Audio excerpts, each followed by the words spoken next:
James may be the king, but he isn't the favorite among NBA rookies. This year's rookie class voted Kevin Durant and Kobe Bryant as its favorite players. Durant won the vote at 21%, edging out Bryant at 18%. In an annual survey of rookies conducted by NBA.com, LeBron James finished third at 15%, and reigning league MVP and NBA champion Stephen Curry tied for fourth with D. Wade, each earning 9% of the vote. Interesting poll here. Stephen A., what does this tell you about the rookies? Well, listen, I think that, the rookies have an appreciation for the greatness of LeBron James. It can't be denied. But when you look at Kevin Durant, you see what a sniper he is from long range. When you look at a guy like Kobe, you see the assassin's mentality that he has. And I think those two components are a bit more attractive than the entire arsenal that LeBron James brings brings to the table for himself. And then, to me, I would have liked to have seen Steph Curry on that list, because I think Steph Curry is the best marksman in the game today. And, of course, you see guys that, they look at Dwayne Wade and they fantasize about Dwayne Wade when healthy, because Dwayne Wade, when healthy, is lethal himself. And you also have to take into account the fact that folks have tired of LeBron James in this respect. We know about his greatness. His greatness is undeniable. But at the same time, they hear it so much, and they're not oblivious to the fact that he does have 4 NBA Finals losses on his resume. And so when you look at it from that perspective, there are guys that are going to feel like, well, we understand it. We got mad respect for him. He's the best in the game. But at the same time, there are others to like just as well, if not more, legitimately so. And I get where they're coming from. But, Stephen A., in the end, the rookie's appreciation of LeBron James can be denied a little bit, because I got to tell you, I was surprised by this. I would have bet against this, because the two players who received the most votes, KD and Kobe, didn't play last year. So they were kind of out of sight, out of mind. KD played some, obviously. But, LeBron James, as you always say, and I do not disagree with, is the best player on the planet. He is the most popular player on the planet as far as the NBA goes, I think. I could be wrong about that.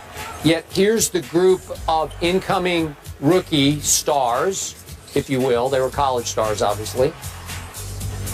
And they're not paying that much respect to LeBron, because 21% of the vote went to Kevin Durant. I get what you say, long-range sniper and all the above, and Kobe just on his legacy greatness. I get that at 18. But I'm surprised, and I'm with you on your perception of maybe they're just tired of LeBron. Maybe they see too many LeBron commercials, although Kevin rivals them, because every time I turn on my TV, I see Kevin Durant in another commercial.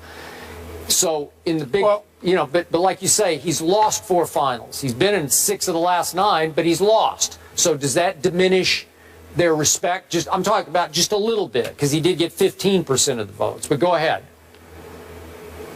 Well, I just think that when I say they've tired of him, it's not his fault. I think the media assist in bringing you up and helping to diminish you as well, because it can be an overload. You can saturate the market, so to speak, sometimes. And I think that that's what has happened to LeBron James. There's a lot of great players in the NBA. LeBron James, you have to remember, is a freak of nature. One of the things that you loved about Allen Iverson when he was tearing up the league was the fact that you ran into him. Hell, he was looking you eye to eye. You were his height. You were his size. He wasn't 6'8", 6'9", 250, a locomotive coming after you. He wasn't a freak of nature. He just looked like any old dude walking down the street. And then you get on the basketball court and see him in action, and you're like, my God, this brother's sensational. You look at Kevin Durant, nobody's, too many people ain't that long, that slim. But look at what he does. I mean, this brother can pull up from 30. You look at Kobe. He's a 5-time champion, and he's heartless on the court. He's ruthless in trying to defeat you. Plus, there's the allure of what's he going to do for his swan song, since this is supposed to be his last season? That's a question mark. So they look at it from that perspective. There are compelling reasons to look at somebody other than LeBron, but it's not really a knock against LeBron. It's just that he's so conspicuous. He's so in everybody's face, and most of the time for very, very good reasons, because it's well earned. And by the way, you want to take a moment, Skip, to give this brother props through his foundation.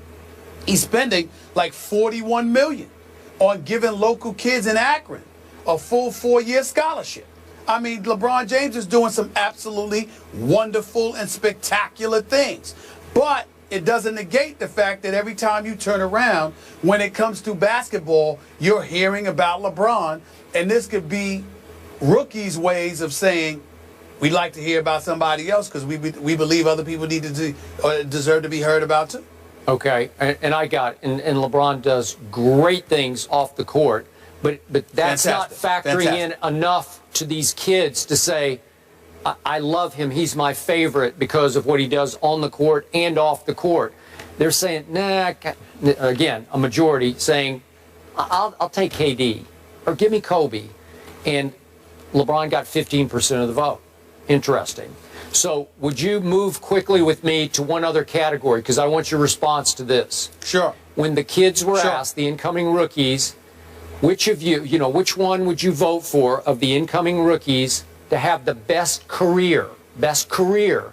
Jahlil Okafor got 24% of the vote over my guy, Karl Anthony Towns, at 17%. Then it went down to Justin Anderson, Moutier, Stanley Johnson. Sam Decker got 6.9%. Then we've got others receiving votes. And sixth on that list of just getting a couple of votes or whatever's left, sixth on that list is D'Angelo Russell. So the Lakers obviously had the opportunity on a silver platter to take Jahlil Okafor, who got 24% of the votes, best career, and they took D'Angelo Russell, who got the sixth fewest others receiving votes. So the players who usually know who can play because they played against each other all through AAU, obviously, and some in college. They're saying, wait, this guy, Jahlil Okafor, is going to be way better than this guy, D'Angelo Russell. What does that have to say about the Los Angeles Lakers?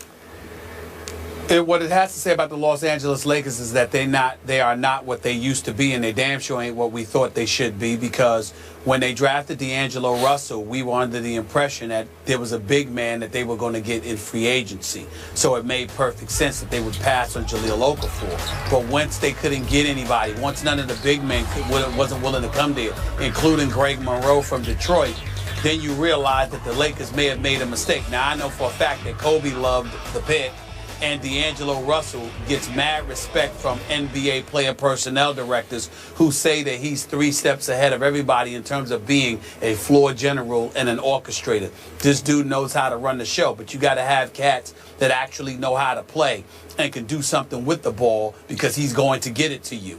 In any event, you also have to take into account the fact that rookies aren't ones who usually are going to show a keen appreciation for a floor general. They get caught up in points and the spectacular play and the athleticism and the highlight reels for SportsCenter and beyond.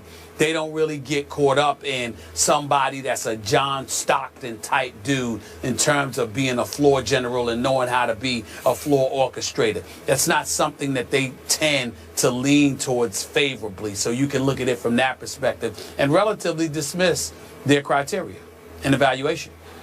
I hear everything you just said. Those are all fair points. But I told you going into the draft, I'm not a huge fan of D'Angelo Russell's. I'm a little bigger fan of Towns than Okafor, but you loved Okafor, and I think the Lakers made a huge, huge mistake here. Even though what you said, if they had their eyes on some free agent big man and it didn't work, I get that. But it really didn't work. So long as Okafor is healthy, he will be a 20-10 player for a decade. Hard to pass up. Skip, you segued for me nicely, which I appreciate. You talked about a better career. Let's talk about 2 guys who take the field tonight, not in the same game. Who will have a better career, Johnny Manziel or RG3? We'll get into that one in a minute. Stay here.